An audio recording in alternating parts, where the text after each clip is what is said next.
Austria-Hungary.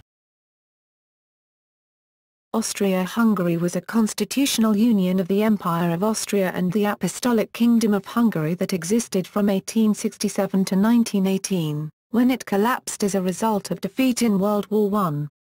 The union was a result of the Compromise of 1867. It was ruled by the House of Habsburg, constituting the last phase in the constitutional evolution of the Habsburg Monarchy. The Austrian and the Hungarian states were co-equal within the empire. The compromise required regular renewal, as did the customs union between the two halves of the empire. Foreign affairs and the military fell under common control, but all other government faculties were divided between the respective states. Austria-Hungary was a multinational realm and one of the world's great powers. Austria-Hungary was geographically the second largest country in Europe after the Russian Empire, 621,538 square kilometers, 239,977 square miles, and the third most populous, after Russia and the German Empire. The empire built up the fourth largest machine-building industry of the world, after the United States, Germany and Britain. The Austro-Hungarian Empire consisted of two monarchies, Austria and Hungary, and one autonomous country under the Hungarian crown, Croatia-Slavonia, which negotiated its own compromise, the Nagodba, with Hungary in 1868. Bosnia and Herzegovina was under Austro-Hungarian military and civil rule between 1878 and 1908, when it was annexed. Parts of the Sanjak of Novi Pazar, a province of the Ottoman Empire, was also under Austro-Hungarian military occupation during that period, but after the annexation of Bosnia the Austro-Hungarians withdrew. Austria-Hungary was one of the central powers in World War I. It was de facto dissolved by the time the military authorities signed an armistice at Villa Giusti on November 3, 1918. The Hungarian Kingdom and the Austrian Republic were de facto treated as its successors, while the independence of the West Slavs and South Slavs of the Empire and the republics of Czechoslovakia and Yugoslavia, respectively, was also recognized by the victorious powers. Trieste, disputed between Italy and Yugoslavia, became a free territory. Structure and name. The Habsburg monarch ruled as Emperor of Austria over the western and northern half of the country that was the Austrian Empire, Cisleithania or lands represented in the Imperial Council, and as King of Hungary over the Kingdom of Hungary, Transleithania or lands of the Crown of St. Stephen. Each enjoyed considerable sovereignty with only a few joint affairs, principally foreign relations and defense. Certain regions, such as Polish Galicia within Cisleithania and Croatia within Hungary, enjoyed autonomous status, each with its own unique governmental structures, see, Polish autonomy and Galicia and Croatian-Hungarian settlement. The division between Austria and Hungary was so marked that there was no common citizenship, one was either an Austrian citizen or a Hungarian citizen, never both. This also meant that there were always separate Austrian and Hungarian passports, never a common one. The Empire of Austria and the Kingdom of Hungary had always maintained separate parliaments, the Imperial Council, Austria, and the Diet of Hungary. Except for the Pragmatic Sanction of 1713, common laws never existed in the Empire of Austria and the Kingdom of Hungary. All laws, even those with identical content such as the Compromise of 1867, had to pass the parliaments of both Vienna and Budapest. They were published in the respective official media. In the Austrian part it was called Reichsgesetzblatt, and was issued in 8 languages. The administration and government of the Kingdom of Hungary, between 1527 and 1848, were not united with the administration and government structure of the Austrian Empire. Hungary's central government structures remained well separated from the imperial government, the two were linked largely in the person of the common monarch. The country was governed by the Council of Lieutenancy of Hungary, the Gubnium, located in Pressburg and later in Pest, and by the Hungarian Royal Court Chancellery in Vienna. The Hungarian government and Hungarian parliament were suspended after the Hungarian Revolution of 1848, and they regained their former status after the Austro-Hungarian Compromise in 1867. Despite Austria and Hungary sharing a common currency, they were fiscally sovereign and independent entities. Since the beginnings of the personal union, from 1527, the government of the Kingdom of Hungary could preserve its separated and independent budget. After the revolution of 1848 to 1849, the Hungarian budget was amalgamated with the Austrian, and it was only after the Compromise of 1867 that Hungary obtained a separate budget. From 1527, the creation of the monarchic personal union, to 1851, the Kingdom of Hungary maintained its own customs controls, which separated her from the other parts of the Habsburg-ruled territories. After 1867, the Austrian and Hungarian customs union agreement had to be renegotiated and stipulated every 10 years. The agreements were renewed and signed by Vienna and Budapest at the end of every decade because both countries hoped to derive mutual economic benefit from the customs union. The Austrian Empire and Kingdom of Hungary contracted their foreign commercial treaties independently of each other. As a multinational empire and great power in an era of national awakening, Austria-Hungary, a prison of nations according to some, had politics often dominated by disputes among the 11 principal national groups. The two capitals of the monarchy were Vienna for Austria and Buda for Hungary. In 1873, when Buda united with two neighboring cities, Pest and Buda, Budapest became the new capital. Vienna served as the monarchy's primary capital. The Cisleithanian part contained about 57% of the combined realm's population and the larger share of its economic resources. Name and official languages of Austria-Hungary. The monarchy bore the name internationally of Österreichische-Ungarische Monarchy, by decision of Franz Joseph I in 1868. Its full name, Die Reichsratvertretenden Königreich und Länder und die Länder der Heiligen Ungarischen Stephanskrone meant the kingdoms and lands represented in the Imperial Council and the lands of the Hungarian Holy Crown of St. Stephen. Names of the dual monarchy and the officially recognized languages of its citizens. Bosnian, Austro-Ugarska; Croatian, Austro-Ugarska; Czech, Rakowsko-Uhersko; German, Austriac-Ungarn; Hungarian, Austro-Magyar Monarchia; Italian, Austria-Ungary; Polish, Austro-Ugary; Romanian, Austro-Hungaria; Serbian, Austro-Ugarska/Austro-Ugarska; Slovak, Rakusko-Uhorsko; Slovene, Avstro-Ogrska; Ukrainian, Avstro-Ugrishchina, transliterated, Avstro-Urishchina; Yiddish, Strickvengrish, transliterated, Istrik-Ungarisch. Creation. The Austro-Hungarian Compromise of 1867, called the Ausgleich in German and the Kiegyezés in Hungarian, which inaugurated the empire's dual structure in place of the former unitary Austrian Empire, 1804-67, originated at a time when Austria had declined in strength and in power, both in the Italian peninsula, as a result of the Second Italian War of Independence of 1859, and among the states of the German Confederation. It had been surpassed by Prussia as the dominant German-speaking power following the Austro-Prussian War, also named the German War of 1866. Other factors in the constitutional changes were continued Hungarian dissatisfaction with rule from Vienna and increasing national consciousness on the part of other nationalities, or ethnicities, of the Austrian Empire. Hungarian dissatisfaction arose partly from Austria's suppression with Russian support of the Hungarian Liberal Revolution of 1848-49. However, dissatisfaction with Austrian rule had grown for many years within Hungary and had many other causes. By the late 1850s, a large number of Hungarians who had supported the 1848-49 revolution were willing to accept the Habsburg Monarchy. They argued that while Hungary had the right to full internal independence, under the Pragmatic Sanction of 1713, foreign affairs and defence were common to both Austria and Hungary.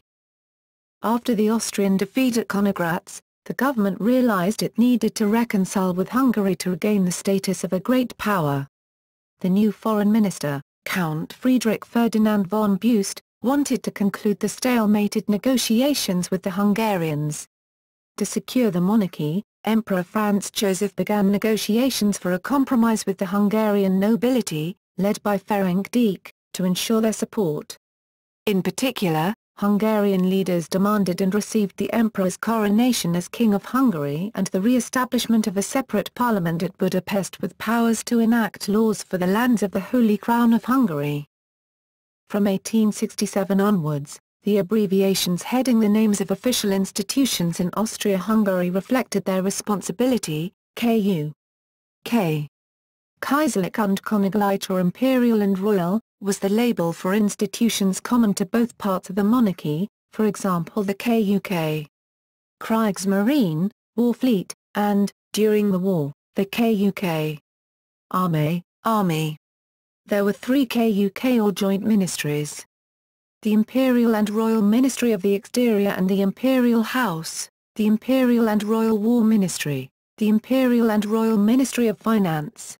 The last was responsible only for financing the imperial and royal household, the diplomatic service, the common army and the common war fleet. All other state functions were to be handled separately by each of the 2 states. From 1867 onwards, common expenditures were allocated 70% to Austria and 30% to Hungary. This split had to be negotiated every 10 years. By 1907, the Hungarian share had risen to 36.4%.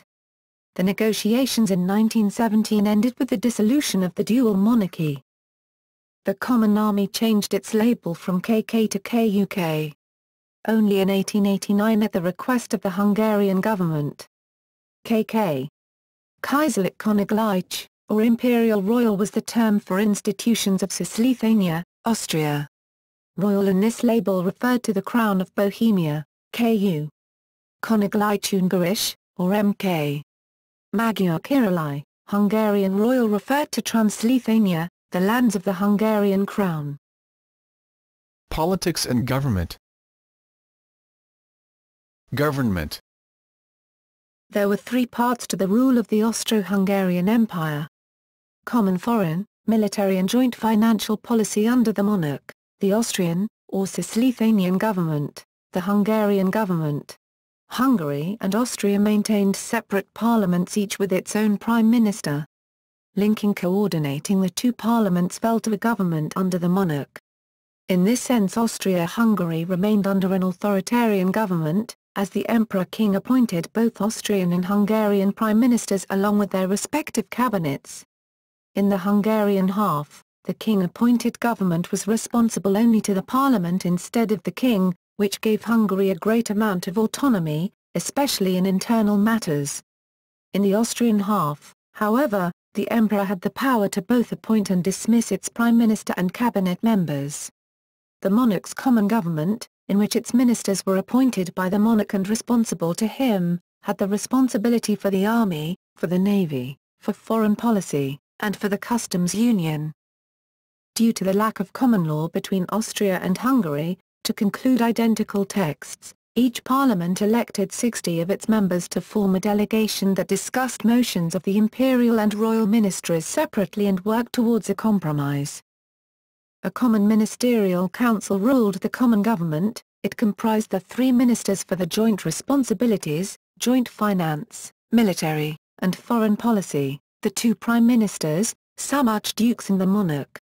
2 delegations of representatives, 60-60 members, 1 each from the Austrian and Hungarian parliaments, met separately and voted on the expenditures of the Common Ministerial Council, giving the 2 governments influence in the common administration. However, the ministers ultimately answered only to the monarch, who he had the final decision on matters of foreign and military policy. Overlapping responsibilities between the joint ministries and the ministries of the 2 halves caused friction and inefficiencies. The armed forces suffered particularly from overlap. Although the unified government determined the overall military direction, the Austrian and Hungarian governments each remained in charge of recruiting, supplies and training. Each government could have a strong influence over common governmental responsibilities. Each half of the dual monarchy proved quite prepared to disrupt common operations to advance its own interests. Relations during the half-century after 1867 between the two parts of the empire featured repeated disputes over shared external tariff arrangements and over the financial contribution of each government to the common treasury. Under the terms of the Austro-Hungarian Compromise of 1867, an agreement renegotiated every 10 years, determined these matters. There was political turmoil during the build-up to each renewal of the agreement. The disputes between the two parts of the empire culminated in the early 1900s in a prolonged constitutional crisis. It was triggered by disagreement over which language to use for command in Hungarian army units, and deepened by the advent to power in Budapest in April 1906 of a Hungarian nationalist coalition. Provisional renewals of the common arrangements occurred in October 1907 and in November 1917 on the basis of the status quo. Judicial system. Empire of Austria. Kingdom of Hungary. The judicial power was independent of the administrative power. The judicial authorities in Hungary were, 1. The district courts with single judges, 458 in 1905. 2. The county courts with collegiate judgeships, 76 in number. To these were attached 15 jury courts for press offences. These were courts of first instance. 3. Royal tables, 12 in number, which were courts of second instance, established at Budapest, Debrecen, Győr, Kassa, Kolozsvár, Marosvásárhely, Nagyvárad, Pécs, Pressburg, Szeged, Temesvár and Zagreb. 4. The Royal Supreme Court at Budapest, and the Supreme Court of Justice, or Table of Septembers, at Zagreb, which were the highest judicial authorities. There were also a special commercial court at Budapest, a naval court at Fiume, and special army courts. Local administration and local governments. Empire of Austria. The organization of the administrative system in the Austrian Empire was complicated by the fact that between the state and the purely local communal administration there intruded yet a third element, grounded in history, the territories, Länder. The state administration comprised all affairs having relation to rights, duties and interests, which are common to all territories. All other administrative tasks were left to the territories. Finally, the communes had self-government within their own sphere. To this division of the work of administration corresponded a threefold organization of the authorities: state, territorial and communal. The state authorities were divided on geographical lines into central, intermediate and local, and side by side with this there was a division of the offices for the transaction of business according to the various branches of the administration. The central authorities, which as early as the 18th century worked together in a common mother cell of the state chancery, became differentiated so soon as the growing tasks of administration called for specialization. In 1869 there were 7 departments, and in the concluding decade of the Austrian Empire there were set up ministries of labor, food, public health and social care. Under these ministries came the Statthalter, whose administrative area had ordinarily the proportions of a crown territory, Kronland. But the immense variations in area of the crown territories made a uniform and consistent intermediate administrative organization practically impossible. The lowest administrative unit was the political subdistrict, Bezirk, under an official, Bezirkshauptmann, who united nearly all the administrative functions which were divided among the various ministries according to their attributions. Kingdom of Hungary. As regards local government, the country was divided into municipalities or counties, which possessed a certain amount of self-government. Hungary proper was divided into 63 rural, and, including Fiume, 26 urban municipalities, see section on administrative divisions. These urban municipalities were towns which for their local government were independent of the counties in which they were situated, and have, therefore, a larger amount of municipal autonomy than the communes or the other towns. The administration of the municipalities is carried on by an official appointed by the king, aided by a representative body. Since 1876 each municipality had a council of 20 members to exercise control over its administration. According to this division Hungary proper is divided into 7 circles. Besides these 63 rural counties for Hungary, and 8 for Croatia-Slavonia. Hungary had 26 urban counties or towns with municipal rights.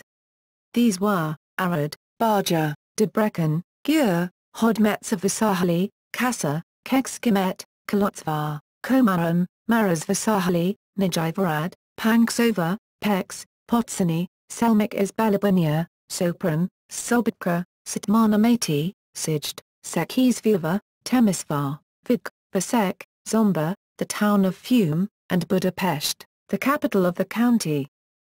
In Croatia-Slavonia there were 3 urban counties or towns with municipal rights, namely, Osijek, Varazdin and Zagreb.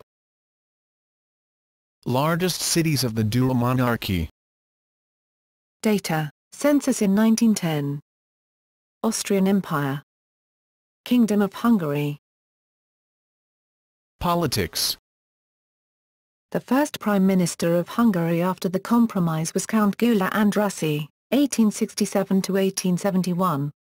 The old Hungarian constitution was restored, and Franz Joseph was crowned as King of Hungary. Andrássy next served as the Foreign Minister of Austria-Hungary, 1871–1879. The empire relied increasingly on a cosmopolitan bureaucracy, in which Czechs played an important role, backed by loyal elements, including a large part of the German, Hungarian, Polish and Croat aristocracy. Political struggles in the empire. The traditional aristocracy and land-based gentry class gradually faced increasingly wealthy men of the cities, who achieved wealth through trade and industrialization. The urban middle and upper class tended to seek their own power and supported progressive movements in the aftermath of revolutions in Europe. They were described as leftist liberals, and their representatives began to be elected to the parliaments of Vienna and Budapest. These leftist liberal parliamentary parties were backed by the big industrialists, bankers, businessmen and the predominant majority of newspaper publishers. As in the German Empire, the Austro-Hungarian Empire frequently used liberal economic policies and practices. From the 1860s, businessmen succeeded in industrializing parts of the empire. Newly prosperous members of the bourgeoisie erected large homes, and began to take prominent roles in urban life that rivaled the aristocracies.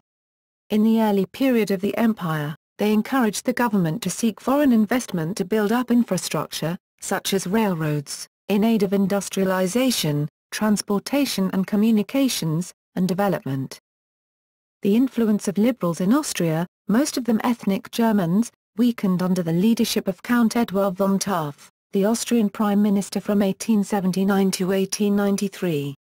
Taaffe used a coalition of clergy, conservatives and Slavic parties to weaken the liberals.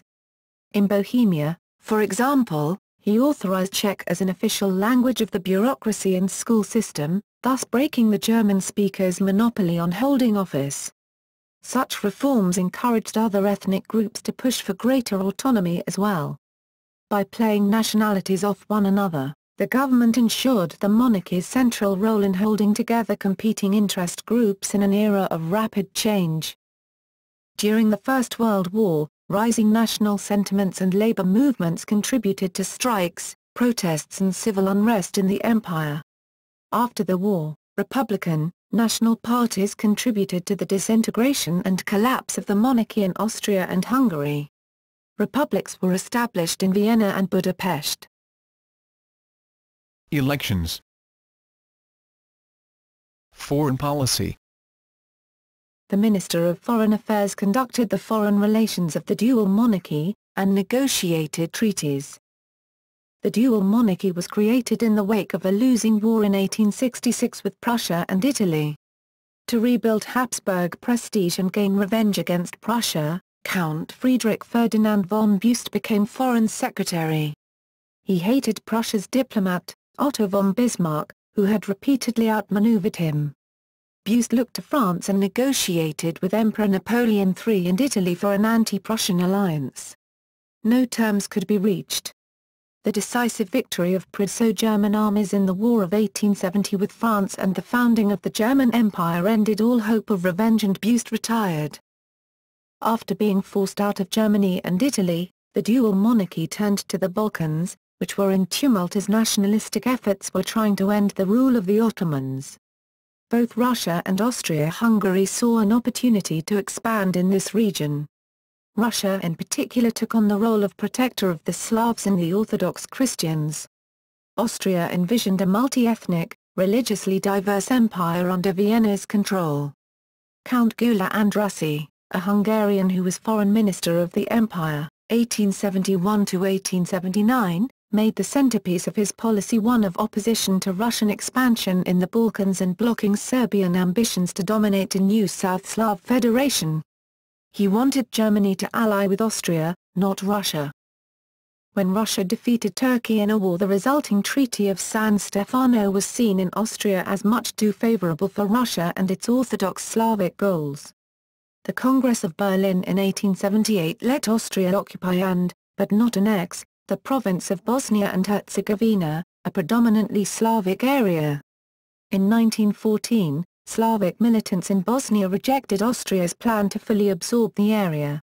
They assassinated the Austrian heir and precipitated World War I. Economy. The Austro-Hungarian economy changed dramatically during the dual monarchy. The capitalist way of production spread throughout the empire during its 50-year existence, replacing medieval institutions. Technological change accelerated industrialization and urbanization.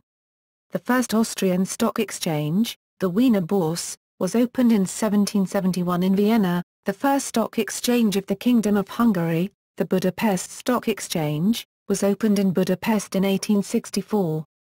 The central bank of the empire, Bank of Issue, was founded as Austrian National Bank in 1816.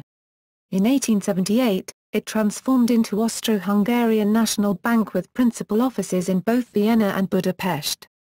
The central bank was governed by alternating Austrian or Hungarian governors and vice-governors. The gross national product per capita grew roughly 1.76% per year from 1870 to 1913.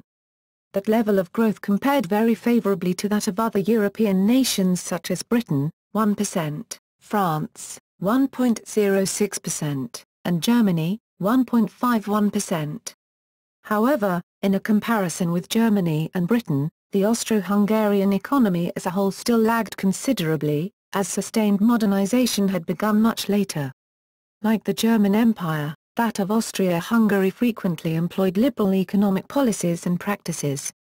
In 1873, the old Hungarian capital Buda and Buda, ancient Buda, were officially merged with a third city, Pest, thus creating the new metropolis of Budapest. The dynamic Pest grew into Hungary's administrative, political, economic, trade and cultural hub. Many of the state institutions and the modern administrative system of Hungary were established during this period.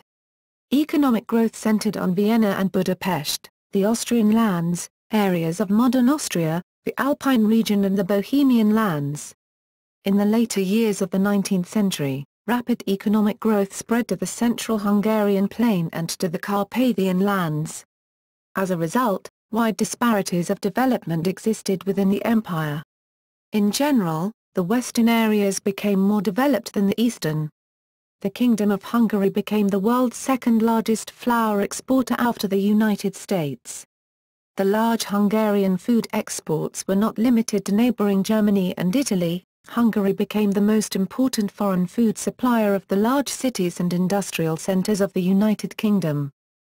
However, by the end of the 19th century, economic differences gradually began to even out as economic growth in the eastern parts of the empire consistently surpassed that in the western. The strong agriculture and food industry of the Kingdom of Hungary with the center of Budapest became predominant within the empire and made up a large proportion of the export to the rest of Europe. Meanwhile, western areas, concentrated mainly around Prague and Vienna, excelled in various manufacturing industries. This division of labor between the East and West, besides the existing economic and monetary union, led to an even more rapid economic growth throughout Austria-Hungary by the early 20th century.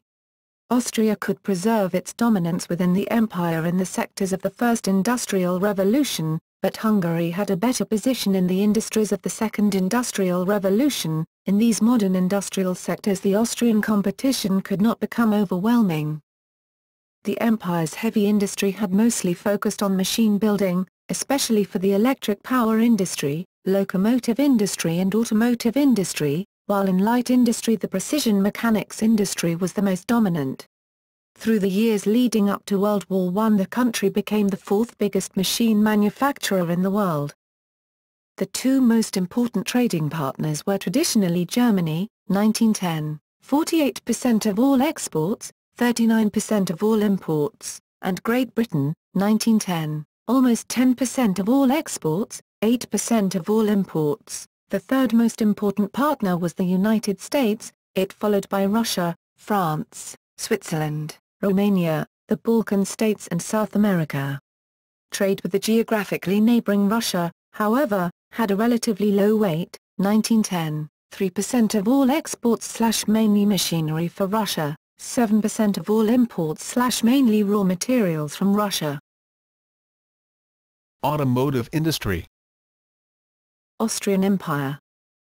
Prior to World War I, the Austrian Empire had 4 car manufacturer companies. Austrian car production started in 1897.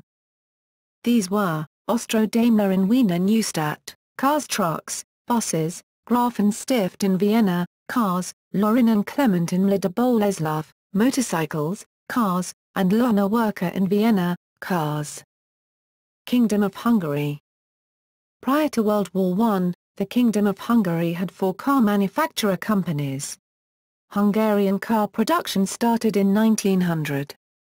Automotive factories in the Kingdom of Hungary manufactured motorcycles, cars, taxicabs, trucks and buses.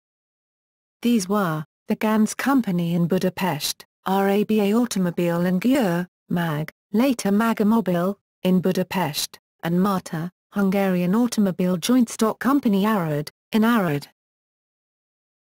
Aeronautic industry. Austrian Empire. Kingdom of Hungary. The first Hungarian hydrogen-filled experimental ballons were built by István Szabik and József Domin in 1784. The first Hungarian-designed and produced airplane, powered by inline engine, flew in 1909 at Rákosmazó. The earliest Hungarian radial engine-powered airplane was built in 1913. Between 1913–18, the Hungarian aircraft industry began developing. The 3 greatest, UFAG Hungarian Aircraft Factory, 1914, Hungarian General Aircraft Factory, 1916, Hungarian Lloyd Aircraft, Engine Factory, at Asod, 1916, and Marta in Arad, 1914. During the WWI, fighter planes, bombers and reconnaissance planes were produced in these factories. The most important aero-engine factories were Weiss-Manfred Works, GANZ Works, and Hungarian Automobile Joint Stock Company Arad. Locomotive engine and railway vehicle manufacturers. Austrian Empire. The locomotive, steam engines and wagons, bridge and iron structures, factories were installed in Vienna, locomotive factory of the State Railway Company, founded in 1839, in Wiener Neustadt, New Vienna Locomotive Factory, founded in 1841, and in Floridsdorf, Floridsdorf Locomotive Factory, founded in 1869. Kingdom of Hungary. The Hungarian locomotive, engines and wagons, bridge and iron structures, factories were the MAVAG Company in Budapest, steam engines and wagons, and the Ganz Company in Budapest, steam engines, wagons. The production of electric locomotives and electric trams started from 1894, and the RABA Company in Győr. Infrastructure. Transport. Railways. Rail transport expanded rapidly in the Austro-Hungarian Empire. Its predecessor state, the Habsburg Empire, had built a substantial core of railways in the west, originating from Vienna, by 1841. Austria's first steam railway from Vienna to Moravia with its terminus in Galicia, Bochni, was opened in 1839. The first train travelled from Vienna to Lundenburg, Wrocław, on 6 June 1839 and 1 month later between the imperial capital in Vienna and the capital of Moravia Brno, on 7 July. At that point, the government realized the military possibilities of rail and began to invest heavily in construction. Poznań, Bratislava, Budapest, Prague, Krakow, Graz, Lubch, Ljubljana, and Venedig, Venice, became linked to the main network. By 1854, the empire had almost 2,000 kilometers, 1,200 miles, of track, about 60 to 70% of it in state hands. The government then began to sell off large portions of track to private investors to recoup some of its investments, and because of the financial strains of the 1848 revolution and of the Crimean War. From 1854 to 1879, private interests conducted almost all rail construction. What would become Cisleithania gained 7,952 kilometers, 4,941 miles, of track, and Hungary built 5,839 kilometers, 3,628 miles, of track. During this time, many new areas joined the railway system and the existing rail networks gained connections and interconnections.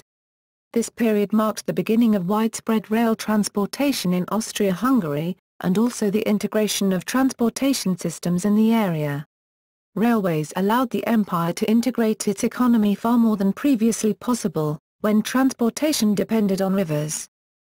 After 1879, the Austrian and the Hungarian governments slowly began to renationalize their rail networks, largely because of the sluggish pace of development during the worldwide depression of the 1870s. Between 1879 and 1900, more than 25,000 kilometers, 16,000 miles, of railways were built in Cisleithania and Hungary. Most of this constituted filling in of the existing network, although some areas, primarily in the Far East, gained rail connections for the first time. The railway reduced transportation costs throughout the empire, opening new markets for products from other lands of the dual monarchy. In 1914, of a total of 22,981 kilometers, 14,279.73 miles, of railway tracks on Austrian part of the empire, 18,859 kilometers, 11,718 miles, 82% were state-owned. The first Hungarian steam locomotive railway line was opened on July 15, 1846 between Pest and Vac. In 1890 most large Hungarian private railway companies were nationalized as a consequence of the poor management of private companies, except the strong Austrian-owned Hausau-Wartburg Railway, XOD, and the Austrian-Hungarian Southern Railway, SBTV. They also joined the zone tariff system of the MAV, Hungarian State Railways. By 1910, the total length of the rail networks of Hungarian Kingdom reached 22,869 kilometers, 14,210 miles. The Hungarian network linked more than 1,490 settlements. Nearly half of the empire's railways were built in Hungary, thus the railroad density there became higher than that of Cisleithania. This has ranked Hungarian railways the sixth most dense in the world, ahead of countries as Germany or France. Canals. In 1900 the engineer C. Wagenknecht drew up plans to link the Danube and the Adriatic Sea by a canal from Vienna to Trieste. It was born from the desire of Austria-Hungary to have a direct link to the Adriatic Sea but was never constructed. Metropolitan transit systems. Tramway lines in the cities. Horse-drawn tramways appeared in the first half of the 19th century. Between the 1850s and 1880s many horse-drawn tramways were built in the municipalities of the empire. Wien, 1865, Budapest, 1866, Brno, 1869. Steam trams appeared in the late 1860s. The electrification of tramways started from the late 1880s. The first electrified tramway in Austria-Hungary was built in Budapest in 1887. Date of electrification of tramway lines in Austrian Empire: Austria-Gmunden, 1894, Linz, 1897, Vienna, 1897, Graz, 1898, Ljubljana, 1901, Innsbruck, 1905, Unterlach, 1907, Ibs-and-Erdenau, 1907, Salzburg, 1909, Klagenfurt, 1911, Sankt Pölten, 1911, Piran, 1912, in Bohemia, Prague, 1891, Teplice, 1895, Liberec, 1897, Usti nad Labem, 1899, Plzen, 1899, Olomouc, 1899, Moravia Bno, 1900, Jablonec nad Nizza, 1900, Ostrava, 1901. Mariornsklaas, 1902, Opava, 1905, Budejovice, 1909, Ceske Budejovice, 1909, Jilava, 1909, Seski Tesin Shiesin, 1911, Galica, Bielsko-Biala, 1895, Krakow, 1901, Tano, 1911, Shiesin, 1911. Date of electrification of tramway lines in Kingdom of Hungary: Budapest, 1887, Brasov/Brasov/ 1891, Pressburg/Potsdam/Bratislava/ 1895, Sobotka/Subotica/ 1897, Szombathely, 1897, Miskolc, 1897, Temesvar/Timisoara/ 1899, Sopron, 1900, Sitmanomati/Zachumer/ 1900, Nyajiheza, 1905, Nagispan/Sibir/ 1905, Najivarad/Aradia/ 1906, Sijd, 1908, Debrecen, 1911, Vidk/Novi Sad/ 1911, Kassa/Kosis/ 1913. Pécs, 1913, tram lines in Croatia: Fiume, 1899, Pula, 1904, Opatija, Lovren, 1908, Zagreb, 1910, Dubrovnik, 1910. Underground. The Budapest Metro Line 1, originally the Franz Joseph Underground Electric Railway Company, is the second oldest underground railway in the world, the first being the London Underground's Metropolitan Line, and the first on the European mainland. It was built from 1894 to 1896 and opened in Budapest on May 2, 1896. In 2002, it was listed as a UNESCO World Heritage Site. Shipping and ports. The most significant seaport was Trieste, today part of Italy, where the Austrian merchant marine was based. In addition, the two major shipping companies, Austrian Lloyd and Austro-Americana, and several shipyards were located there. The KUK Navy used the port's shipyards to construct new naval ships. This port grew as Venice declined. From 1815 to 1866, Venice was included within the monarchy and was prevented from competing with Austrian-ruled ports. The merchant marine did not develop until Venice's shipping interest declined. The navy became significant during the time of the KUK monarchy, as industrialization and development provided sufficient revenues to develop it. The most important seaport for the Hungarian part of the KUK was Fiume, Rijeka, today part of Croatia, where the Hungarian shipping companies, such as the Adria, operated. The largest Hungarian shipbuilding company was the Ganz Danubius. Another significant seaport was Pula, today part of Croatia, especially for the navy. In 1889, the Austrian merchant marine consisted of 10,022 ships, with 7,992 fishing vessels.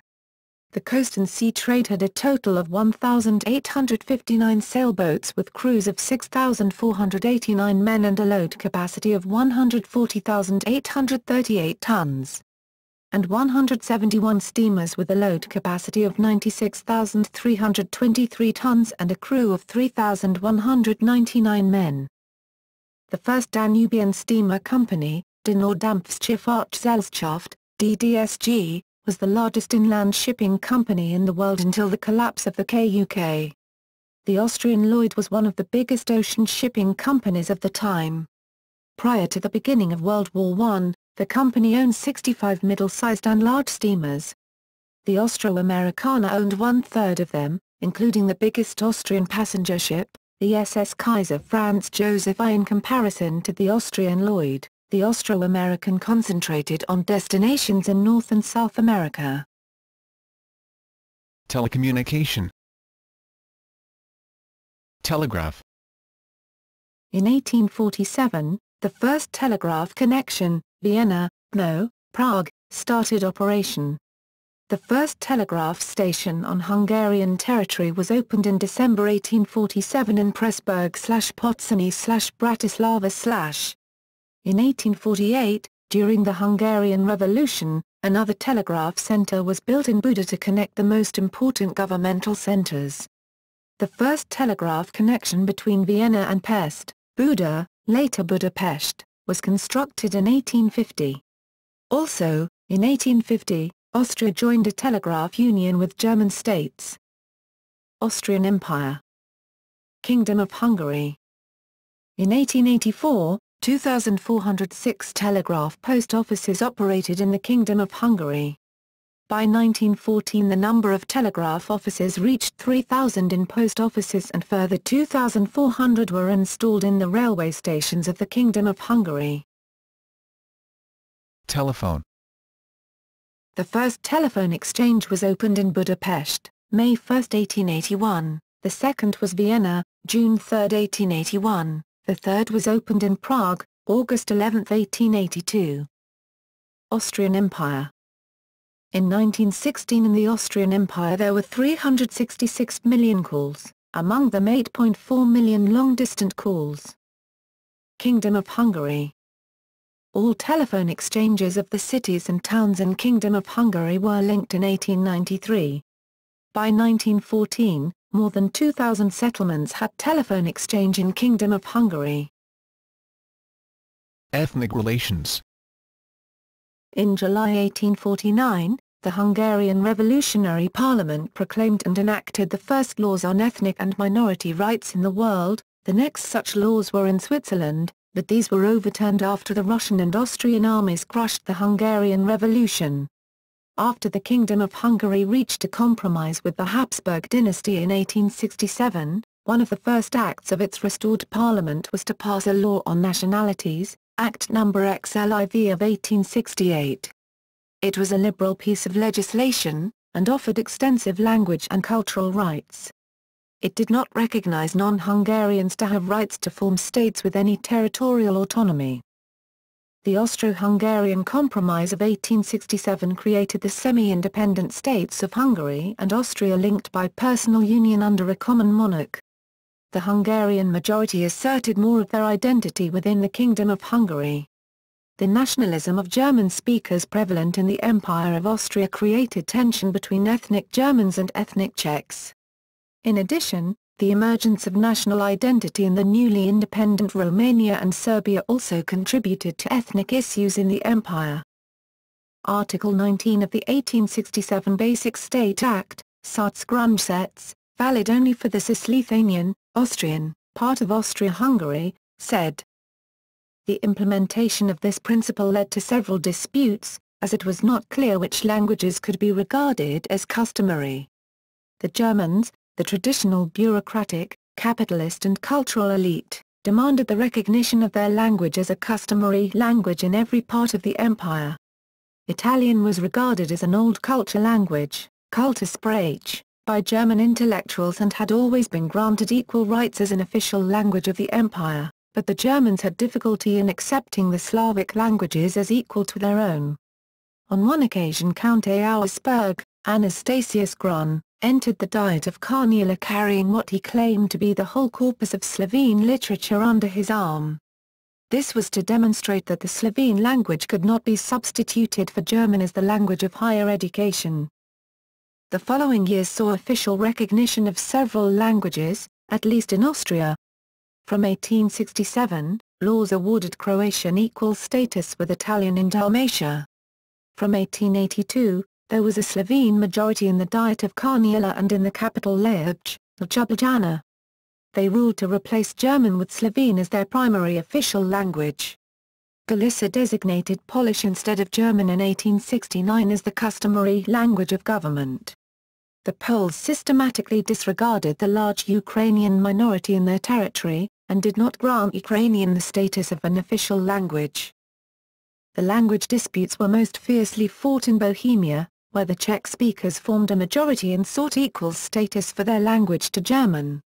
The Czechs had lived primarily in Bohemia since the 6th century, and German immigrants had begun settling the Bohemian periphery since the 13th century. The Constitution of 1627 made the German language a second official language and equal to Czech. German speakers lost their majority in the Bohemian Diet in 1880 and became a minority to Czech speakers in the cities of Prague and Pilsen, while retaining a slight numerical majority in the city of Brno. The Old Charles University in Prague, hitherto dominated by German speakers, was divided into German and Czech-speaking faculties in 1882.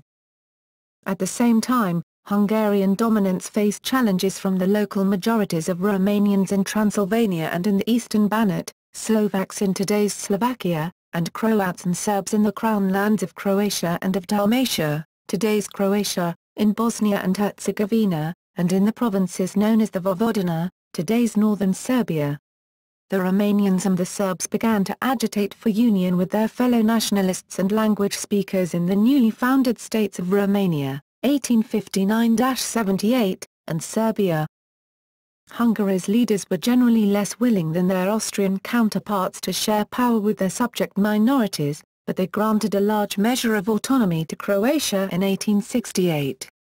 To some extent, they modelled their relation to the kingdom on their own compromise with Austria of the previous year.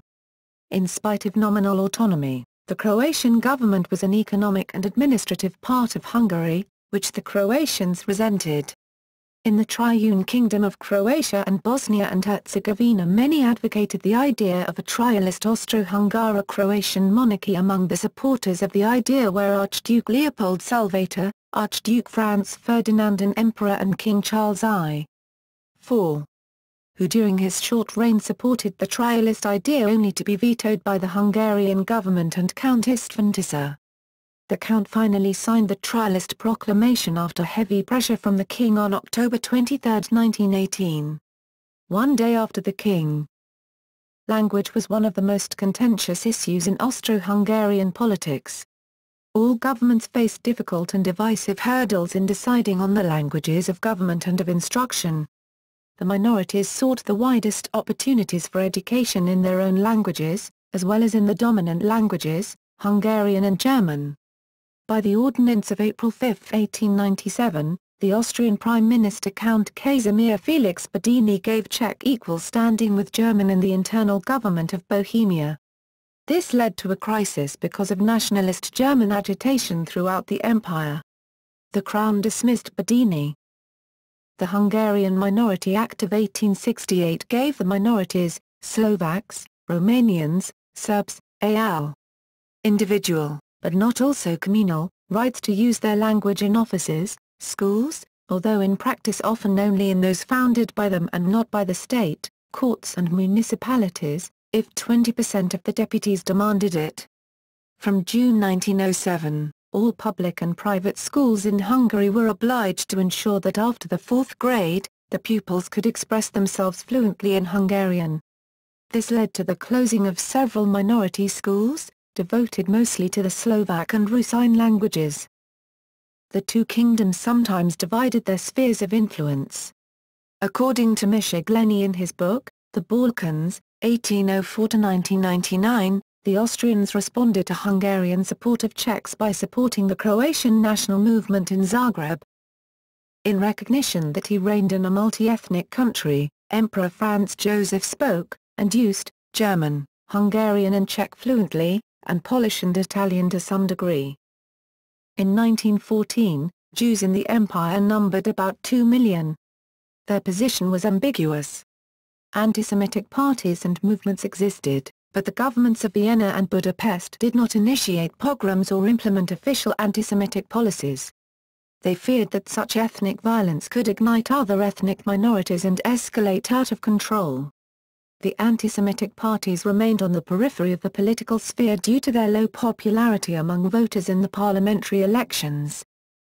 In that period, the majority of Jews in Austria-Hungary lived in small towns, Städte, in Galicia and rural areas in Hungary and Bohemia, although there were large communities in Vienna, Budapest, Prague and other large cities. Of the pre-World War military forces of the major European powers, the Austro-Hungarian army was almost alone in its regular promotion of Jews to positions of command. While the Jewish population of the lands of the dual monarchy was about 5%, Jews made up nearly 18% of the reserve officer corps. Thanks to the constitution's modern laws and to the benevolence of Emperor Franz Joseph, the Austrian Jews came to regard the era of Austria-Hungary as a golden era of their history. By 1910 about 900,000 Jews made up approximately 5% of the population of Hungary and about 23% of Budapest's citizenry. Jews accounted for 54% of commercial business owners, 85% of financial institution directors and owners, and 62% of all employees in commerce. Linguistic distribution. In the Austrian Empire, 36.8% of the total population spoke German as a mother tongue, and more than 71% of the inhabitants spoke some German. In the Kingdom of Hungary, 54.4% of the total population spoke Hungarian as a mother tongue. Not counting autonomous Croatia, more than 64% of the inhabitants of the Hungarian kingdom spoke Hungarian. Note that some languages are considered dialects of more widely spoken languages. For example, Rusyn and Ukrainian were both counted as Ruthenian in the census, and Eto-Romance languages were counted as Italian. Religions 1910 census. In the Empire of Austria. In the Kingdom of Hungary. Military. Main article, Austro-Hungarian Army. Main article, Austro-Hungarian Navy. Main article, Imperial and Royal Aviation Troops, Austro-Hungarian Air Force. Main article, Military Frontier. The military system of the Austro-Hungarian monarchy was similar in both states, and rested since 1868 upon the principle of the universal and personal obligation of the citizen to bear arms. Its military force was composed of the Common Army, KMK. The special armies, namely the Austrian Landwehr, and the Hungarian Onvd, which were separate national institutions, and the Landsturm or levy en masse. As stated above, the Common Army stood under the administration of the Joint Minister of War, while the special armies were under the administration of the respective Ministries of National Defense. The yearly contingent of recruits for the army was fixed by the military bills voted on by the Austrian and Hungarian parliaments, and was generally determined on the basis of the population, according to the last census returns. It amounted in 1905 to 103,100 men, of which Austria furnished 59,211 men, and Hungary 43,889. Besides 10,000 men were annually allotted to the Austrian Landwehr, and 12,500 to the Hungarian Onvd. The term of service was 2 years, 3 years in the cavalry, with the colours, 7 or 8 in the reserve and 2 in the Landwehr. In the case of men not drafted to the active army, the same total period of service was spent in various special reserves. The Common Minister of War was the head for the administration of all military affairs, except those of the Austrian Landwehr and of the Hungarian Onvd, which were committed to the Ministries for National Defense of the two respective states. But the supreme command of the army was vested in the monarch, who had the power to take all measures regarding the whole army. The Austro-Hungarian Navy was mainly a coast defense force, and also included a flotilla of monitors for the Danube. It was administered by the Naval Department of the Ministry of War. World War I. Preludes, Bosnia and Herzegovina. Russian pan-Slavic organizations sent aid to the Balkan rebels and so pressured the Tsar's government that Russia declared war on the Ottoman Empire in 1877 in the name of protecting Orthodox Christians. Unable to mediate between the Ottoman Empire and Russia over the control of Serbia, Austria-Hungary declared neutrality when the conflict between the two powers escalated into a war. With help from Romania and Greece, Russia defeated the Ottomans and by the Treaty of San Stefano created a large pro-Russian Bulgaria. This treaty sparked an international uproar that almost resulted in a general European war. Austria-Hungary and Britain feared that an enlarged Bulgaria would become a Russian satellite that would enable the Tsar to dominate the Balkans. British Prime Minister Benjamin Disraeli moved warships into position against Russia to halt the advance of Russian influence in the eastern Mediterranean so close to Britain's route through the Suez Canal. The Congress of Berlin rolled back the Russian victory by partitioning the large Bulgarian state that Russia had carved out of Ottoman territory and denying any part of Bulgaria full independence from the Ottomans. Austria occupied Bosnia and Herzegovina as a way of gaining clout in the Balkans. Serbia and Montenegro became fully independent. Nonetheless, the Balkans remained a site of political unrest with teeming ambition for independence and great power rivalries. At the Congress of Berlin in 1878, Gyula Andrássy, Minister of Foreign Affairs, managed to force Russia to retreat from further demands in the Balkans. As a result, Greater Bulgaria was broken up and Serbian independence was guaranteed.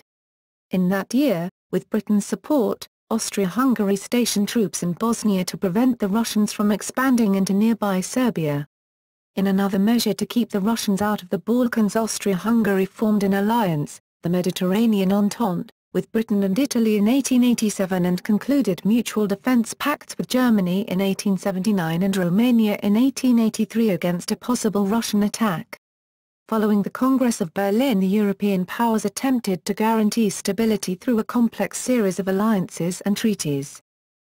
Anxious about Balkan instability and Russian aggression, and to counter French interests in Europe, Austria-Hungary forged a defensive alliance with Germany in October 1879 and in May 1882.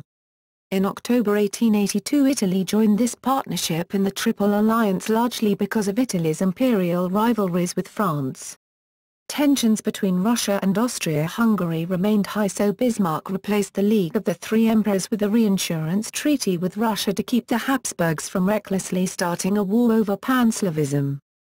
San Zakrzewska region was under Austro-Hungarian occupation between 1878 and 1909, when it was ceded to the Ottoman Empire, before being ultimately divided between kingdoms of Montenegro and Serbia.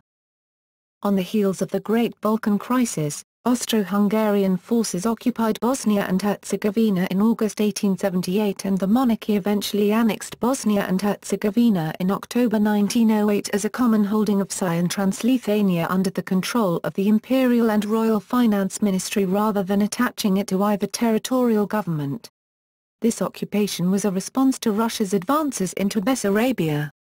The annexation in 1908 led some in Vienna to contemplate combining Bosnia and Herzegovina with Croatia to form a third Slavic component of the empire. The deaths of Franz Joseph's brother, Maximilian, 1867, and his only son, Rudolf, made the emperor's nephew, Franz Ferdinand, heir to the throne.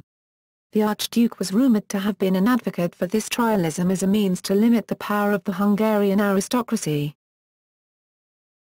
The status of Bosnia-Herzegovina.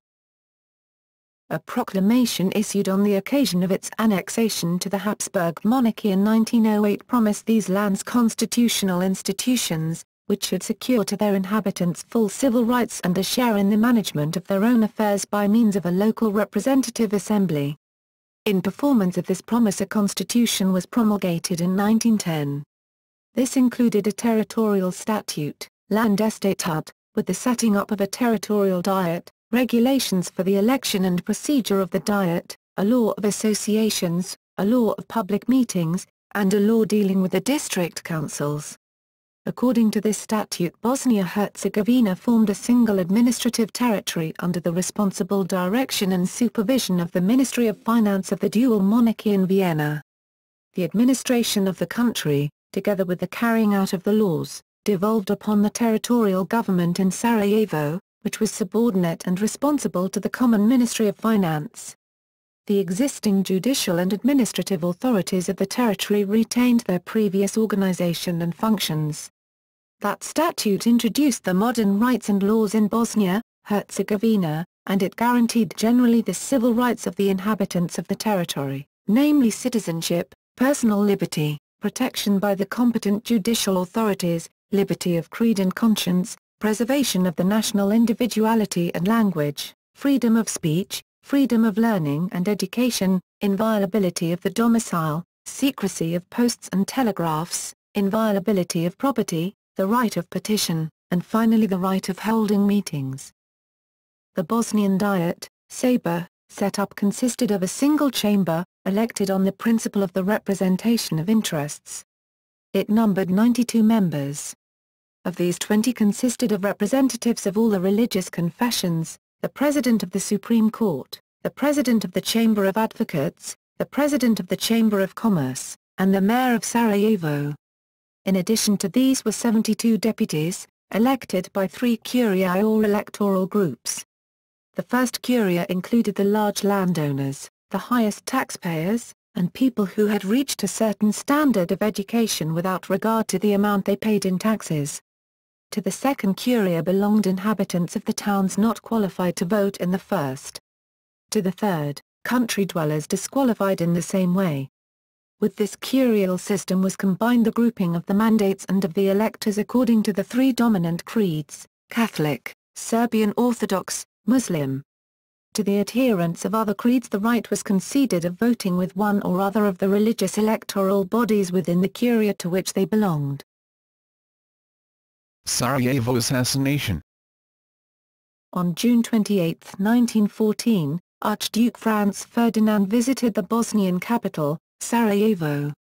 A group of 6 assassins, Kvtko Pupovic, Gavrilo Princip, Muamed Mehmed Basic, Nedeljo Kabrinovic, Trifko Grabas, Vaso Kubrilovic, from the nationalist group Mlada Bosna, supplied by the Black Hand, had gathered on the street where the Archduke's motorcade would pass. Kabrinovic threw a grenade at the car, but missed. It injured some people nearby, and Franz Ferdinand's convoy could carry on. The other assassins failed to act as the cars drove past them quickly. About an hour later, when Franz Ferdinand was returning from a visit at the Sarajevo hospital, the convoy took a wrong turn into a street where Gavrilo Princip by coincidence stood. With a pistol, Princip shot and killed Franz Ferdinand and his wife Sophie. The reaction among the Austrian people was mild, almost indifferent. As historian Z.A.B. Zeman later wrote, the event almost failed to make any impression whatsoever. On Sunday and Monday, the crowds in Vienna listened to music and drank wine, as if nothing had happened. Escalation of violence in Bosnia. The assassination excessively intensified the existing traditional religion-based ethnic hostilities in Bosnia. However, in Sarajevo itself, Austrian authorities encouraged violence against the Serb residents, which resulted in the anti-Serb riots of Sarajevo, in which Catholic Croats and Bosnian Muslims killed 2 and damaged numerous Serb-owned buildings. Writer Ivo Andrić referred to the violence as the Sarajevo frenzy of hate. Violent actions against ethnic Serbs were organized not only in Sarajevo but also in many other larger Austro-Hungarian cities in modern-day Croatia and Bosnia and Herzegovina. Austro-Hungarian authorities in Bosnia and Herzegovina imprisoned and extradited approximately 5,500 prominent Serbs, 700 to 2,200 of whom died in prison. 460 Serbs were sentenced to death and a predominantly Muslim special militia known as the Schutzkreis was established and carried out the persecution of Serbs.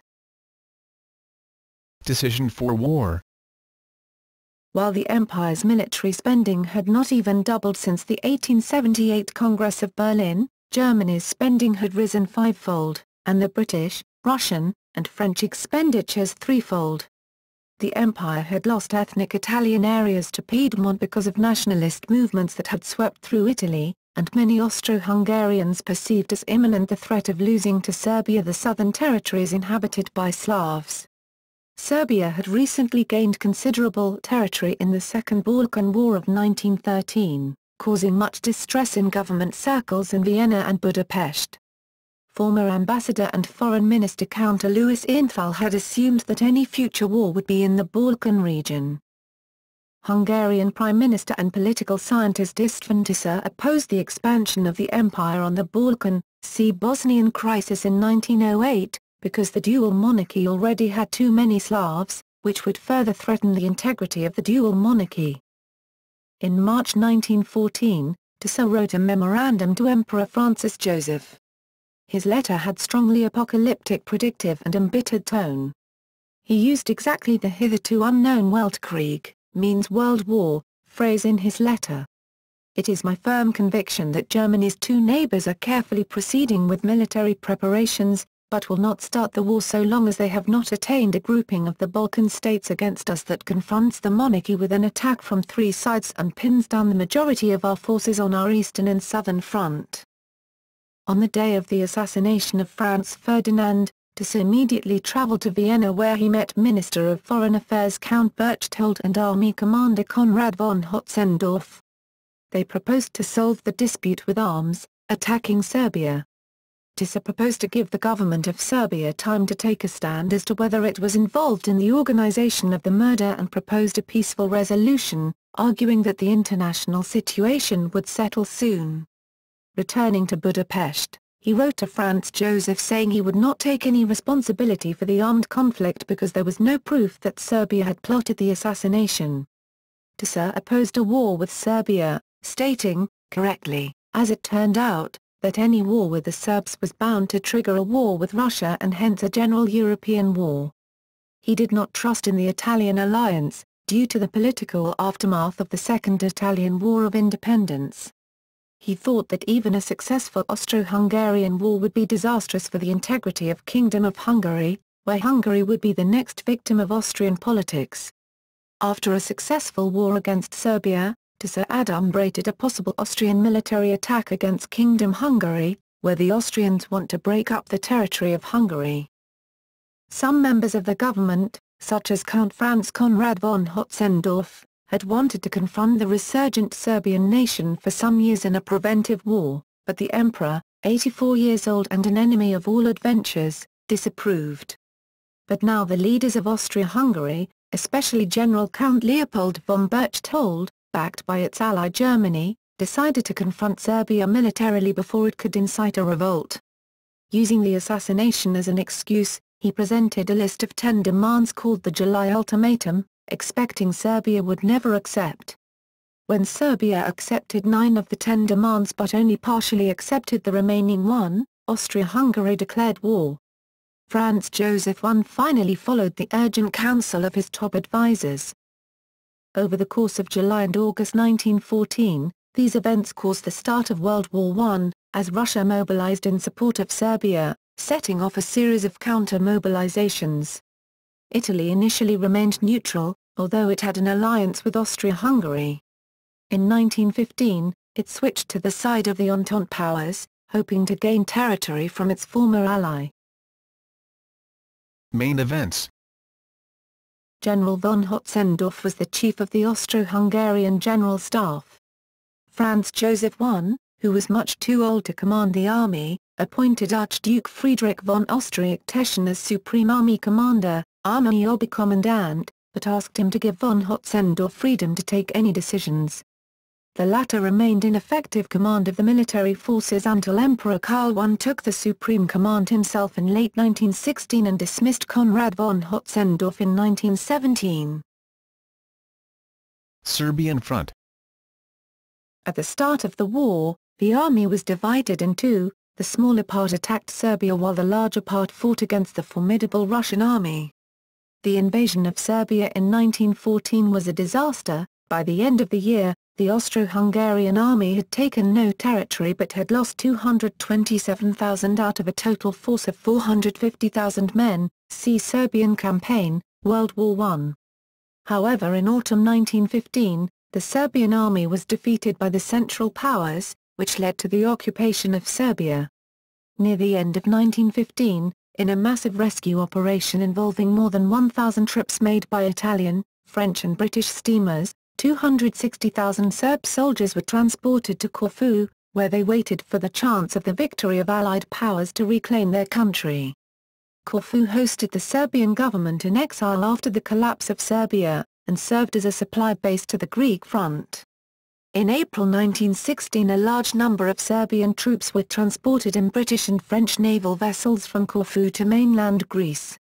The contingent numbering over 120,000 relieved a much smaller army at the Thessaloniki front and fought alongside British and French troops.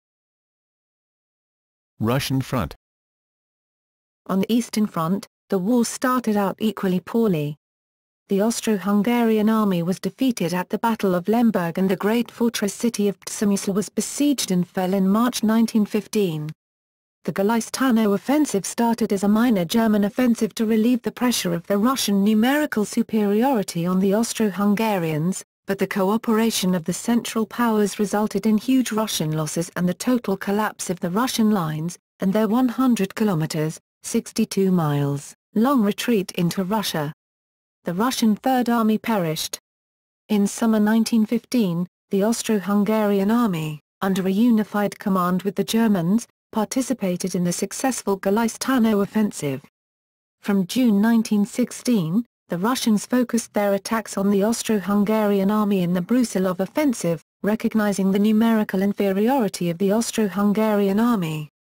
By the end of September 1916, Austria-Hungary mobilized and concentrated new divisions, and the successful Russian advance was halted and slowly repelled. But the Austrian armies took heavy losses, about 1 million men, and never recovered. The Battle of Zborov, 1917, was the first significant action of the Czechoslovak legions, who fought for the independence of Czechoslovakia against the Austro-Hungarian army. However, the huge losses in men and material inflicted on the Russians during the offensive contributed greatly to their two revolutions of 1917, and it caused an economic crash in the Russian Empire.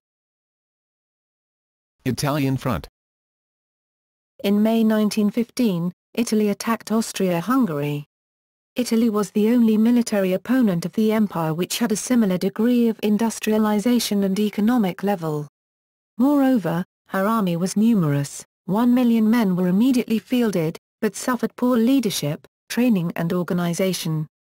Chief of Staff Luigi Cadorna marched his army towards the Isonzo River, hoping to seize Ljubljana, and to eventually threaten Vienna. However, the Italians were halted on the river, where 4 battles took place over 5 months, June 2–23 December 1915. The fight was extremely bloody and exhausting for both the contenders.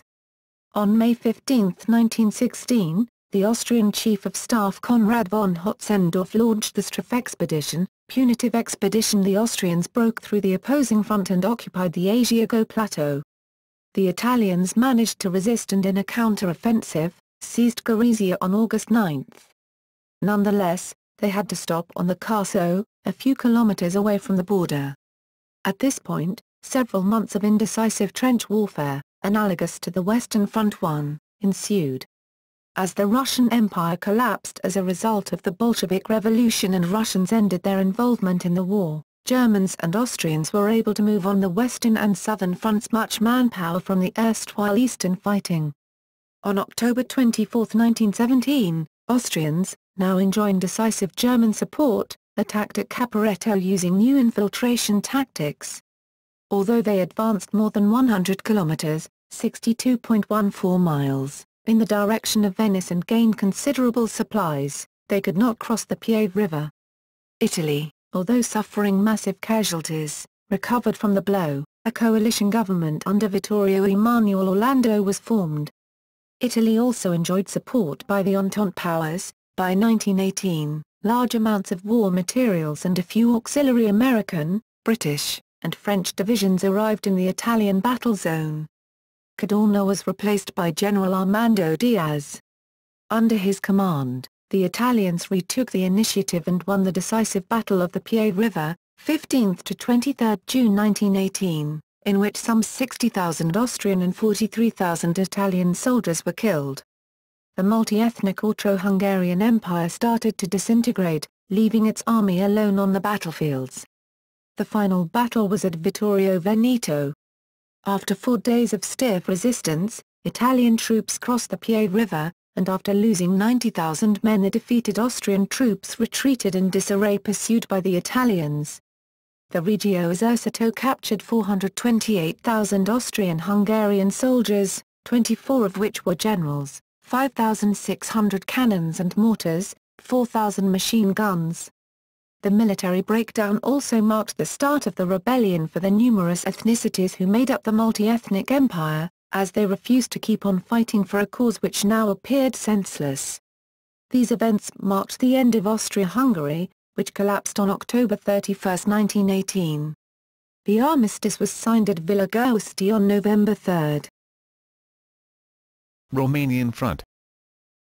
On August 27, 1916, Romania proclaimed war against Austria-Hungary. The Romanian army crossed the borders of eastern Hungary, Transylvania. By November 1916, the Central Powers had defeated the Romanian army and occupied the southern and eastern parts of Romania. On December 6 the Central Powers captured Bucharest, the Romanian capital city. Role of Hungary. Austria-Hungary held on for years, as the Hungarian half provided sufficient supplies for the military to continue to wage war. This was shown in a transition of power after which the Hungarian Prime Minister, Count István Tisza, and Foreign Minister, Count István Berien, had decisive influence over the internal and external affairs of the monarchy. By late 1916, food supply from Hungary became intermittent and the government sought an armistice with the Entente powers. However, this failed as Britain and France no longer had any regard for the integrity of the empire because of Austro-Hungarian support for Germany. Analysis of defeat. The setbacks that the Austrian army suffered in 1914 and 1915 can be attributed to a large extent to Austria-Hungary becoming a military satellite of Imperial Germany from the first day of the war. They were made worse by the incompetence of the Austrian High Command. After attacking Serbia, its forces soon had to be withdrawn to protect its eastern frontier against Russia's invasion, while German units were engaged in fighting on the Western Front. This resulted in a greater than expected loss of men in the invasion of Serbia.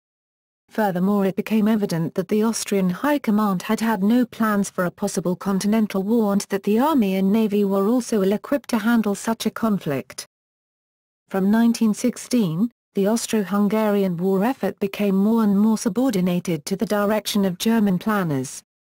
The Austrians viewed the German army favorably. On the other hand, by 1916 the general belief in Germany was that it was shackled to a corpse.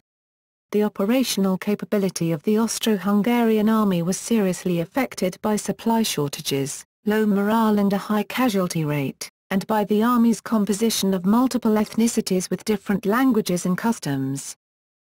The last two successes for the Austrians, the Romanian offensive and the Caporetto offensive, were German-assisted operations. As the dual monarchy became more politically unstable, it became more and more dependent on German assistance.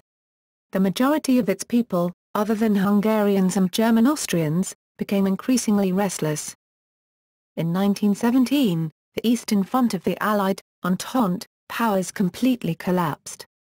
The Austro-Hungarian Empire then withdrew from all defeated countries. Despite great eastern successes, Germany suffered complete defeat in the more decisive Western Front. By 1918, the economic situation had deteriorated. Leftist and pacifist political movements organized strikes in factories, and uprisings in the army had become commonplace. During the Italian battles, the Czechoslovaks and Southern Slavs declared their independence. On October 31, Hungary ended the personal union, officially dissolving the Austro-Hungarian state. At the last Italian offensive, Austro-Hungarian army took to the field without any food and munition supply, and fought without any political supports for a de facto non-existent empire. On the end of the decisive joint Italian, British and French offensive at Vittorio Veneto, the disintegrated Austria-Hungary signed a general armistice in Padua on November 3, 1918. Dissolution. In the autumn of 1918, the Austro-Hungarian monarchy collapsed. In the capital cities of Vienna and Budapest, the leftist and liberal movements and politicians, the opposition parties, strengthened and supported the separatism of ethnic minorities. These leftist or left-liberal pro-Entente maverick parties opposed the monarchy as a form of government and considered themselves internationalist rather than patriotic. Eventually, the German defeat and the minor revolutions in Vienna and Budapest gave political power to the left-liberal political parties. As it became apparent that the Allied powers of the British Empire, France, Italy and the United States would win World War I, nationalist movements, which had previously been calling for a greater degree of autonomy for various areas, started pressing for full independence. As one of his 14 points, U.S. President Woodrow Wilson demanded that the nationalities of the empire have the freest opportunity to autonomous development. In response, Emperor King Charles I in Austria and Carol IV in Hungary, who had succeeded Francis Joseph in 1916, agreed to reconvene the Imperial Parliament in 1917 and allow the creation of a confederation with each national group exercising self-governance. However, the leaders of these national groups no longer trusted Vienna and were now determined to get independence.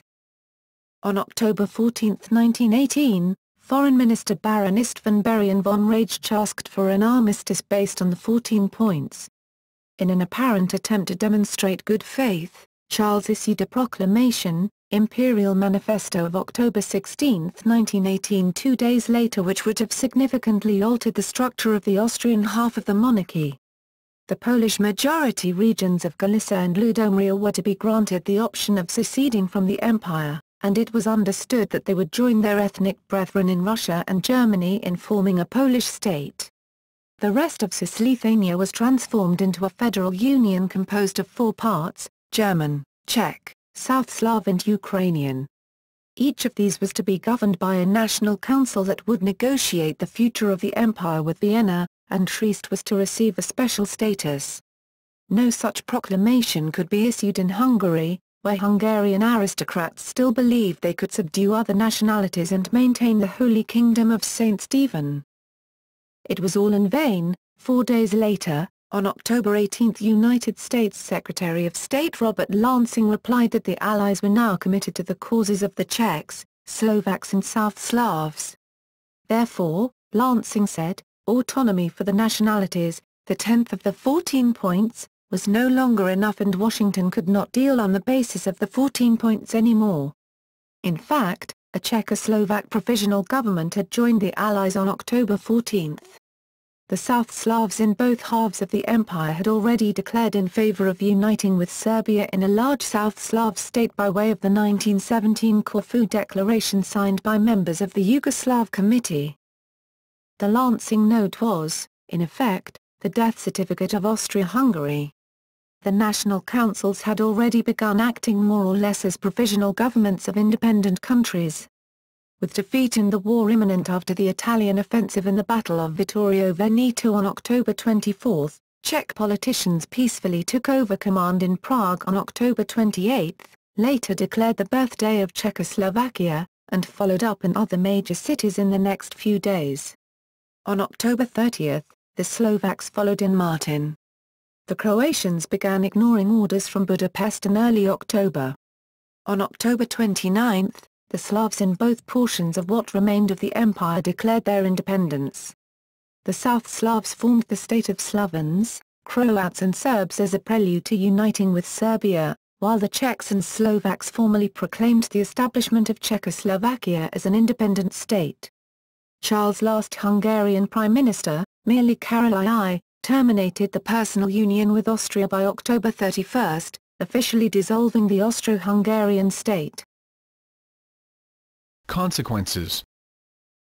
By the end of October, there was nothing left of the Habsburg realm but its majority German Danubian and Alpine provinces, and Charles' authority was being challenged even there by the German-Austrian State Council. Charles' last Austrian Prime Minister, Heinrich Lemach, persuaded the Emperor King that he was in an impossible situation. On November 11, he issued a proclamation which recognized Austria's right to determine the form of the state and renounced the right to participate in Austrian affairs of state. He also released the officials in the Austrian half of the empire from their oath of loyalty to him. 2 days later, he issued a similar proclamation for Hungary. However, he did not abdicate, remaining available in the event the people of either state should recall him. In Austria and Hungary, republics were declared at the end of the war in November. The Treaty of Saint-Germain-en-Laye, between the victors of World War I and Austria, and the Treaty of Trianon, between the victors and Hungary, regulated the new borders of Austria and Hungary. The Allies assumed without question that the minority nationalities wanted to leave Austria and Hungary, and also allowed them to annex significant blocks of German and Hungarian-speaking territory. As a result, the Republic of German Austria lost roughly 60% of the old Austrian Empire's territory. It also had to drop its plans for union with Germany, as it was not allowed to unite with Germany without League approval. The restored Kingdom of Hungary, which had replaced the Republican government in 1920, lost roughly 72% of the pre-war territory of the Kingdom of Hungary. The decisions of the nations of the former Austria-Hungary and of the victors of the Great War, contained in the heavily one-sided treaties, had devastating political and economic effects. The previously rapid economic growth of the dual monarchy ground to a halt because the new borders became major economic barriers. All the formerly well-established industries were designed to satisfy the needs of an extensive realm. As a result, the emerging countries were forced to make considerable sacrifices to transform their economies. The treaties created major political unease. As a result of these economic difficulties, extremist movements gained strength. And there was no regional superpower in Central Europe. The new Austrian state was, at least on paper, on shakier ground than Hungary. While what was left of Austria had been a single unit for over 700 years, it was united only by loyalty to the Habsburgs. By comparison, Hungary had been a nation and a state for over 900 years. However, after a brief period of upheaval and the Allies' foreclosure of union with Germany, Austria established itself as a federal republic. Despite the temporary Anschluss with Nazi Germany, it still survives today. Hitler cited that all Germans, such as he and the other Austrians, should be united with Germany, as all other Germans should. Hungary, however, was severely disrupted by the loss of 72% of its territory, 64% of its population and most of its natural resources. The Hungarian Democratic Republic was short-lived and was temporarily replaced by the Communist Hungarian Soviet Republic. Romanian troops ousted Bela Kun and his communist government during the Hungarian-Romanian War of 1919. In March 1920, a monarchist revival resulted in the restoration of the Kingdom of Hungary. Royal powers were entrusted to a regent, Miklós Horthy, who had been the last commanding admiral of the Austro-Hungarian Navy and had helped organize the counter-revolutionary forces. It was this government that signed the Treaty of Trianon under protest on June 4, 1920 at the Grand Trianon Palace in Versailles, France.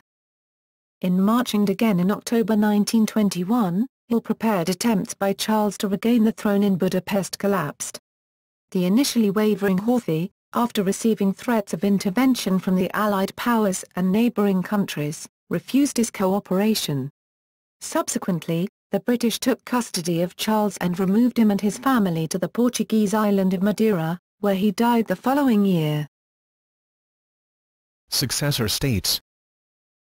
The following successor states were formed, entirely or in part, on the territory of the former Austria-Hungary: German Austria and First Austrian Republic, Hungarian Democratic Republic, Hungarian Soviet Republic, and Kingdom of Hungary, Czechoslovakia from 1920 to 1938, State of Slavons, Croats and Serbs, and Kingdom of Serbia, joined on December 1, 1918 to form the Kingdom of Serbs, Croats and Slavons, later Kingdom of Yugoslavia, Second Polish Republic, West Ukrainian People's Republic, united with the Ukrainian People's Republic through Acts Luki, while its territory was fully overrun by the Second Polish Republic, Duchy of Bukovina and Transylvania united with the Kingdom of Romania, Union of Transylvania with Romania.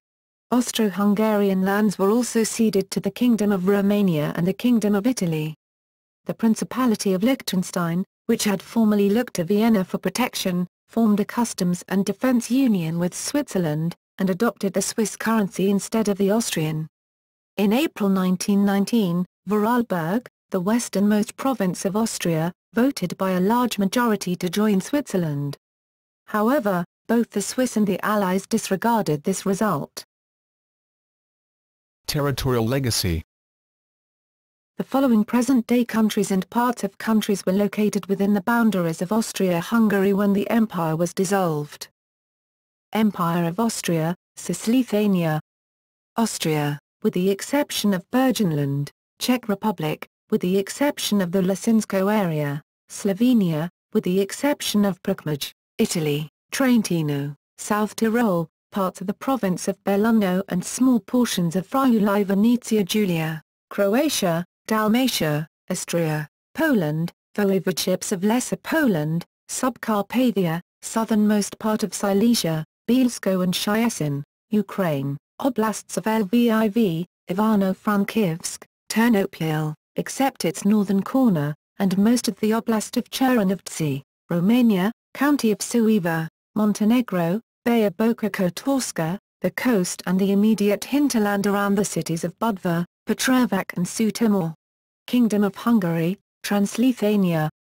Hungary, Slovakia, Austria, Burgenland, Slovenia, Prekmaj, Croatia, Slavonia, Central Croatia, southern parts of the pre-1918 Baranya and Zala counties, today's Croatian part of Baranja and Midomurj County, Ukraine, Oblast of Zakarpattia, Romania, region of Transylvania and Partium, Serbia, autonomous province of Vojvodina and northern Belgrade region, Poland, Polish parts of Orava and Spiš, Bosnia and Herzegovina, the villages of Zavolje, Mali Skokaj and Veliki Skokaj including the immediate surrounding area west of the city of Birk.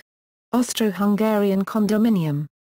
Bosnia and Herzegovina, Montenegro, Sutorina, western part of the municipality of Herceg Novi between present borders with Croatia, SW, and Bosnia and Herzegovina, NW, Adriatic coast, E, and the township of Igalo, NE, Serbia, San Zakraska region Austro-Hungarian occupied since 1878 while formerly part of the Ottoman Empire until 1912. Possessions of the Austro-Hungarian monarchy. The empire was unable to gain and maintain large colonies owing to its geographical position. Its only possession outside of Europe was its concession in Tianjin, China, which it was granted in return for supporting the Eight-Nation Alliance in suppressing the Boxer Rebellion. However, although the city was only an Austro-Hungarian possession for 16 years, the Austro-Hungarians left their mark on that area of the city, in the form of architecture that still stands in the city.